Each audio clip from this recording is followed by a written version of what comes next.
kakampings are doing? They're silent. They're silent, they are chill, they are on the sidelines. Ngano labot-laboton bitaw nato sila, no? Di ba? DDS? Ano labot-laboton man ninyo ang kakamping? Ngagipildi man kaha nato sila. Unya inyo silang labot-laboton. No. No. Because at this point, ang mga kakamping ang na-strong contender. Kamo ang DDS ang wala. Because Leni Robredo does not come from a political dynasty. Leni Robredo only became a politician because of Sir Jesse. May God protect his soul. None of her daughters are mayors, senators, none. None. And congratulations to Trisha, who recently got engaged. But Leni Robredo looks so much presidential than Sarah. Sorry, guys. OMG. Because no matter what, sa gipang sulti ni Leni sa una nga, medyo nakakatawa ko. I would much rather choose that nga kalma kasi sa inyo nga atat na atat nga ang inyong gisuportahan mo kanta nga di mao ang lyrics. Na ay lyrics nga mismo siya igo. Unya karon magrally-rally mo, di ba? Magrally-rally ang INC, makisakay mo. Yes, mo tuo ko nakisakay mo sa INC. Kay daghan gyud sa mga INC, lami ang motibo, lami ang heart. Ni message ba sa ako? Nakigstorya makong tarong sa ila. But diha me agree. Were you there in the closed door meetings between your leaders and the people that want to destabilize the government? Because that is sedition. And didto sila nakamata. Didto sila naka-realize that yes, there is a possibility you are used and you are played. Because unsa may diferensya? Sige daw. Diba? If Sara Duterte is a really strong contender in 2028, then why can't you wait? Why can't you just elect her properly? And for the people threatening me nga, makuan lagi ka, og si Sara presidente mo, mabago ba yun? Og ma-presidente, ha? Og ma-presidente.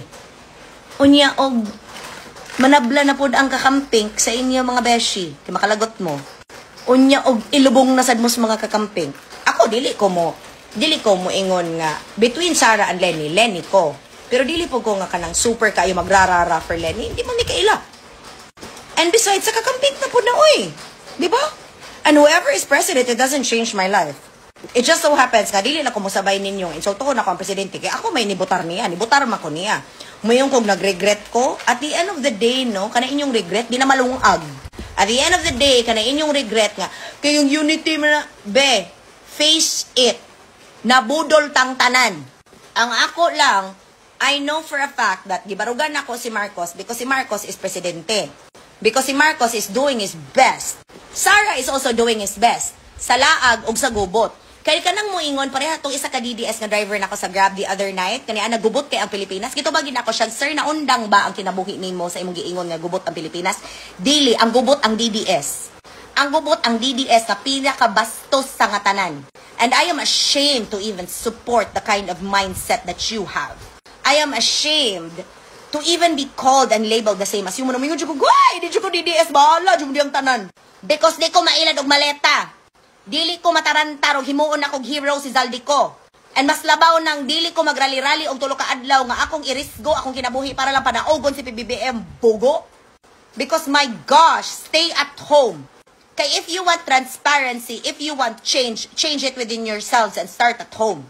Kay don't tell me ang corruption nga naras taas. Of course not, tuaras ubos. Holler. So good pas purok leader. Pag sure ninyo diha. So good pa ninyo nga dili balik ang sukli sa mga kwarta nga gihatag sa inyong mamas inyo ha ay kuglabda. At the end of the day, don't use religion to justify your wrongdoing. Don't do charity work with one hand and destabilize the government with another. And gigamit ramo. Gigamit ramo because gullible mo. Easy to manipulate because of your love and loyalty nga wala na nasulod. And you say gubot ang Pilipinas. Inyong utok ang gubot because you're being lied to and you know in your heart that you're being lied to. Maunang gubot. Pero kami that can see clearly what the truth is and what bullshit is, dili gid gubot. You're simply drinking tea while you all are there nagkagubot. Because you can't decide. Bisan gani ang script ni Orly og ni Zaldi. Mas gubot pas lukot. Ibalik na ninyo sa sabot. Kasi nagtanan.